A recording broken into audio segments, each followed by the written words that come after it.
بن نوح بن لامک بن متوشالہ بن ادریس بن یرد بن ملحل بن قینان بن آنوش بن شیسر بن آدم علیہ السلام.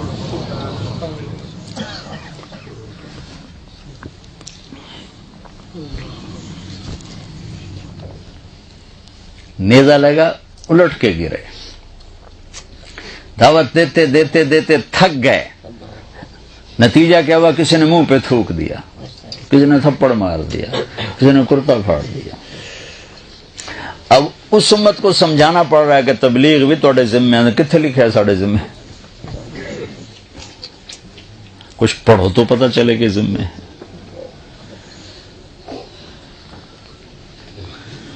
تو آپ تھک گئے تو اللہ کی مدد آئی. نبوت کا یہ 11واں سال تھا. تو آپ تھکے ہوئے رات کو منا میں گشت کر رہے تھے تو آپ کو کچھ نوجوان ملے. آپ نے کہا بھائی کہاں گئے ہو؟ کہا جی ہم یثرب کے ہیں. کہا میری بات سنو گے؟ میں اللہ کا نبی ہوں. کہا اچھا. اب مدینے والے یہودیوں سے سن رہے تھے کہ ایک نبی آنے والا ہے تو ان کے کانوں میں آواز پڑی تھی. کہنے لگا اچھا کیا ہے تیرے پاس؟ تو آپ نے پڑھا وَإِذْ قَالَ إِبْرَاهِيمُ رَبِّ اجْعَلْ هَذَا الْبَلَدَ آمِنًا وَاجْنُبْنِي وَبَنِيَّ أَن نَّعْبُدَ الْأَصْنَامَ رَبِّ إِنَّهُنَّ أَضْلَلْنَ كَثِيرًا مِّنَ النَّاسِ وَمَن تَبِعَنِي فَإِنَّهُ مِنِّي وَمَنْ عَصَانِي فَإِنَّكَ غَفُورٌ رَحِيمٌ سے لے کر سورہ ابراہیم کے آخر تک. تو کہنے لگے ارے یہ انسانی کلام نہیں, یہ تو لگتا ہے وہی نبی ہے جو آنے والا ہے. چلو یہودیوں سے پہلے کلمہ پڑھیں. تو انہوں نے کلمہ پڑھ لیا. یہ کون تھے؟ ابو الہیثم بن تیہان, عبداللہ بن رواحہ, عبادہ بن صامت, اسعد بن زرارہ, نعمان بن حارثہ, سعد بن الربیع.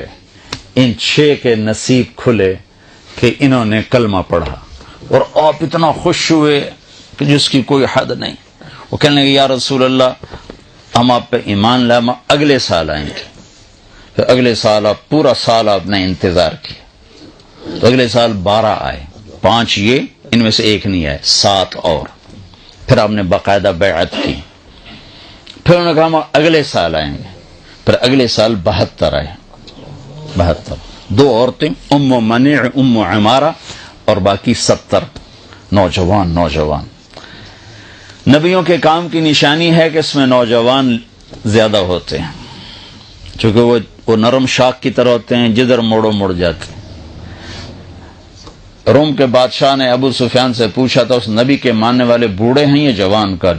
یہ بھی نبیوں کی نشانی ہے کہ جوان ہی مانتے ہیں, جلدی مڑ جاتے.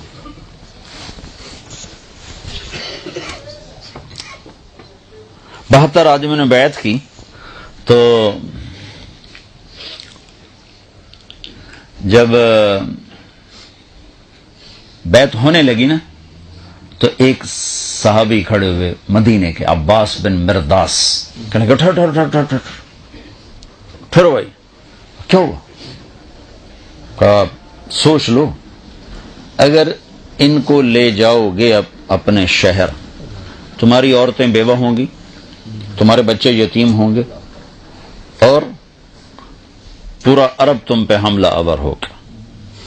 اگر اس کو کل چھوڑنا ہے تو آج چھوڑ دو, لے جانا ہے تو پھر مرد بڑے ہیں جی, پھر چھڑ نہ جاوے جی. تو اس پر ابو الہیثم بن تیہان کھڑے ہو کر کہنے لگے یا رسول اللہ